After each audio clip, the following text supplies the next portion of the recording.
tidak menyesalinya, tolong terima dengan cepat. Aku terlalu malas untuk peduli padamu.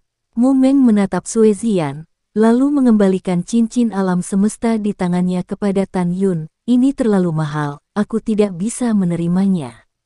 Jika kamu memperlakukanku sebagai teman, maka terimalah. Tan Yun tampak serius. Gigi Mu Meng mengatupkan bibirnya yang tipis berwarna merah terang, dan setelah dengungan lembut, berkata, apakah kamu masih memiliki batu roh di tubuhmu? Sekarang sudah hilang, tapi akan ada banyak di masa depan. Kata Tan Yun dengan arogan. Untuk dipromosikan menjadi murid dalam, dengan alkimia sendiri, teknik pemurnian, jimat pemurnian, dan formasi pemurnian yang dapat mengejutkan langit dan dunia, selama ada cukup waktu, yang paling diperlukan adalah roh, batu. Membandingkan hati dengan hati, putri kedua rela mengambil semua tabungannya untuk dirinya sendiri, tentu saja juga. Setelah Mu Mengjia mengambil cincin alam semesta dan menjauh dari Sue Zian, Tan Yun samar-samar bisa mendengar dialog dari dua perempuan Ying Ying Yan Yan. Hihi, kakak seniormu, kamu memiliki visi yang bagus. Benar-benar tidak banyak pria baik yang setampan kakak Tan yang melompat untuk menantang dan kuat. Kuncinya adalah dia memperlakukanmu dengan baik. Saudari Sue, kamu mengolok-olokku lagi, dan jika kamu melakukan ini lagi, aku benar-benar mengabaikanmu. Hehehe, sistermu, kamu tersipu. Petik 2 petik 2. Dengan tawa kedua gadis itu di telinganya, Tan Yun dan Mumeng muncul di benaknya. Ketika mereka pertama kali bertemu di kota meteorit, dia sedingin es. Sampai aku memeluknya dan melompat dari punggung burung bangau, lalu berciuman di bawah kebingungannya, dan ketika dia keluar dari kolam, untuk menemukan dirinya sendiri, dia melepas sepatu botnya dan memanggil namanya, sepasang putih bertelanjang kaki, pemandangan darah mengalir terus-menerus karena terpotong oleh bebatuan di lembah. Dia menangis lagi, dan tersenyum lagi dan lagi, pada saat ini, berlama-lama di kedalaman pikiran Tan Yun. Tan Yun yakin dia menyukainya, apakah itu cinta? Tan Yun tidak tahu, dan Mu Mengbo, yang saat ini tidak mengetahui hubungan antara pria dan wanita, juga tidak tahu apakah dia mencintai Tan Yun. Dia hanya tahu bahwa dia ingin tinggal bersamanya dan tidak ingin dia menderita kerugian apapun. Tan Yun menggelengkan kepalanya, tapi Mumeng dalam pikirannya tidak bisa menyingkirkannya. Mengambil napas dalam-dalam, Tan Yun menjadi tenang, dan sosok Mu Mengyao menghilang dari benaknya. Kemudian, Tan Yun tampak sangat serius. Menurut perhitungan waktu, Liu Rulong seharusnya akan menerima berita tentang pemusnahan keluarga Liu, dan Wang Futong juga harus tahu tentang pembunuhanku terhadap Wang Fuchen. Wajah Tan Yun tiba-tiba menjadi dingin. Tapi terus kenapa? Tidak semudah itu menginginkanku mati. Tan Yun berbalik dan memasuki paviliun Mu Menggu, langsung menuju ruang latihan di lantai 2, dan mulai duduk bersila, memejamkan mata dan memperhatikan, menggambar jalan misterius dengan tangan di dadanya, dan menggunakan teknik kondensasi Hong Meng Qi. Segera, dalam radius 200 kaki di atas paviliun, kabut tebal aura langit dan bumi dengan cepat mengembun menjadi pusaran aura lebih dari 100 kaki, dan setelah dengan panik membanjiri paviliun, itu mengalir ke alis Tan Yun. Setelah embusan energi spiritual memasuki kolam spiritual, itu berubah menjadi jejak kekuatan spiritual emas ringan, yang memenuhi langit di atas kolam spiritual dalam radius 100 meter, dan menyelimuti 8 janin spiritual seperti sumur kering di bawah. Di awal siang, Mu Mengya dan Sue Zian kembali ke paviliun dengan gembira. Mu Menggu menemukan bahwa setelah Tan Yun berlatih, dia diam-diam memasuki ruang latihan, dan dengan lembut meletakkan pedang terbang senjata roh tingkat rendah dengan cahaya neon redup di depan Tan Yun, lalu meletakkan sebotol pil lagi. Meng, ini Hedan. Saat Mu Meng hendak pergi, Tan Yun membuka matanya saat berlatih. Ini adalah pil janin spiritual tingkat atas. Ambil satu. Itu dapat mempertahankan proses pelatihan 10 hari dan meningkatkan kecepatan bernapas ke langit dan bumi sebesar 20%. Mu Meng tersenyum dan mengembalikan cincin alam semesta Tan Yun ke Tan Yun. Ada 100 batu roh kelas menengah yang tersisa di dalamnya. Ya, Tan Yun memandang Mu Meng dengan tatapan lembut, pil Ling Fei tidak efektif untukku. Kamu harus menyimpannya untuk dirimu sendiri. Benar-benar, Mu Meng menggumamkan beberapa keraguan. Dia curiga Tan Yun enggan menggunakannya dan menyerahkannya pada dirinya sendiri. Tentu saja itu benar. Tan Yun berkata dengan jujur, saya menghembuskan energi spiritual langit dan bumi 10 kali lebih cepat dari orang biasa, jadi pil ini tidak efektif untuk saya. Yah, aku mengerti. Mu Meng mengangguk, apakah kamu tidak ingin tahu tentang kejatuhan para dewa di Meteorite Canyon? Aku memberitahumu sekarang, atau aku akan memberitahumu setelah kultivasimu selesai. Selanjutnya, aku akan mundur selama sebulan, kamu harus mengatakannya sekarang. Oh, ya, ceritakan semua yang kamu ketahui tentang legenda para dewa. Tan Yun penuh kecurigaan saat dia berbicara. Benua hukuman surgawi hanyalah perahu kecil yang tidak berarti di alam semesta yang luas, mengapa dewa turun dan jatuh lagi? Ya, Mu Meng duduk di tanah, setelah merapikan pikirannya, berkata, sejak zaman kuno, kami telah menghukum daratan, dan telah terjadi 3 perang antara para dewa. 3 kali. Yang 3 kali. Tan Yun mengerutkan kening. Pertama kali di zaman kuno, para dewa tiba-tiba datang karena suatu alasan, mencoba menghancurkan benua hukuman surgawi. Ketika benua hukuman surgawi dalam bahaya, sekelompok dewa lain datang untuk mencegah para dewa menghancurkan benua. Kedua belah pihak bertempur tanpa tandingan di kedalaman pegunungan Tianpu. Pada akhirnya, Dewa Keadilan membunuh dewa jahat yang tidak dapat diprediksi, tetapi menderita banyak korban. Pertempuran para dewa ini berakhir di bagian timur dari pegunungan Tianpu, yang disebut salah satu dari 12 tempat terlarang oleh dunia, medan perang para dewa. Sekarang, medan perang para dewa ditempati oleh Istana Jiwa Abadi, salah satu dari 3 sekte kuno pegunungan Tianpu. Kecuali orang-orang di istana ini, jika Anda ingin masuk, Anda harus mendapatkan persetujuan dari jiwa. Istana Abadi. Tan Yun mengerutkan kening, lanjutkan. Mu Mengia menghela nafas dan menghormati, para dewa yang selamat dari medan perang para dewa tinggal di benua hukuman surga sampai di zaman kuno, ketika para dewa alam kedua yang lebih rendah, mencoba untuk menghancurkan benua hukuman surga dan membuat umat manusia menuju kepunahan. Mereka membela umat manusia dengan kematian, dan akhirnya keduanya mati bersama. Tempat pertempuran para dewa kedua ini terletak di wilayah selatan pegunungan Tianpu. Orang-orang di dunia memperingati para dewa yang mati untuk melindungi umat manusia. Oleh karena itu, seluruh benua umat manusia menangis selama setahun dan menyebut situs itu tempat abadi. Meskipun mereka sudah mati, mereka akan selalu hidup di hati dunia, selalu mengingatkan kita bahwa manusia di benua hukuman surgawi tidak boleh melupakan mereka. Dengan cinta yang mendalam, mata Mu Meng sudah berlinang air mata. Tan Yun juga sangat tersentuh, matanya masam dan dia berhenti berlatih. Kekuatan apa yang menguasai tanah abadi sekarang? Itu adalah Xianzong Abadi, salah satu dari 3 sekte kuno pegunungan hukuman surgawi. Kata Mu Mengqi. Oh, Tan Yun mengangguk dan menunjukkan, jika saya tidak salah, tempat pertempuran ketiga para dewa adalah ngarai meteorit yang dikendalikan oleh sekte suci kita. Itu benar, Mu Meng berkata dengan bingung, hari ini, tidak ada yang tahu mengapa dewa jahat itu ingin membunuh semua manusia di benua hukuman surgawi kita.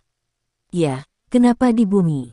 Tan Yun berbisik, hatinya tiba-tiba bergetar, mungkinkah itu terkait dengan reinkarnasi kehidupan abadi di benua hukuman surgawi? Tan Yun bingung, oh ya, Meng Chao, apakah kamu tahu nama dewa yang melindungi umat manusia? Tan Yun, kamu tertawa. Mereka adalah dewa yang tinggi. Siapa yang berani menanyakan nama mereka saat itu? Di mata Mu Meng, Tan Yun tampak seperti bayi yang penasaran, dan bertanya, apakah itu penampilan mereka yang telah diwariskan? Mungkin, tapi di Meteorite Canyon, setelah pertempuran ketiga para dewa, semua orang yang tahu seperti apa rupa mereka mati pada saat itu. Kata Mu Meng, air mata menggelegak, mengaburkan pandangannya. Saat itu, setelah alam bawah ketiga, para dewa membantai manusia yang lemah dan lemah. Ketika puluhan miliar biksu hampir dibantai, mereka muncul. Mereka turun dari langit dan menjadi harapan terakhir umat manusia di benua hukuman surgawi. Mereka mati bersama dengan para dewa, dan menjaga manusia yang hampir punah sebelum mereka mati. Belakangan, manusia di benua hukuman surgawi, setelah hampir puluhan juta tahun bereproduksi, kini telah berkembang biak. Tan Yun mendengar ini dan bertanya, Meng Chao, siapa mereka? Kata-kata Mu Meng selanjutnya membuat Tan Yun tiba-tiba merasa seperti pisau, dan dadanya meledak karena amarah yang tak ada habisnya. Panjangnya ratusan ribu kaki, ada yang ditutupi sisik naga emas, dan ada yang ditutupi sisik hitam. Mereka adalah simbol keagungan, dan mereka adalah naga yang dihormati dan sedih serta naga ajaib. Seluruh tubuh Tan Yun gemetar, napasnya tidak teratur, dan kesedihannya yang tak berkesudahan merusak setiap saraf di hatinya. Sulit bernafas dengan sakit hati, dan air mata mengalir di pipinya tak terbendung. Hatinya menangis, dan kesedihannya begitu besar. Tidak mungkin mereka adalah bawahanku yang paling setia, dan mereka tidak bisa mati. Sekian dulu ya guys. Terima kasih sudah mendengarkan, bye-bye.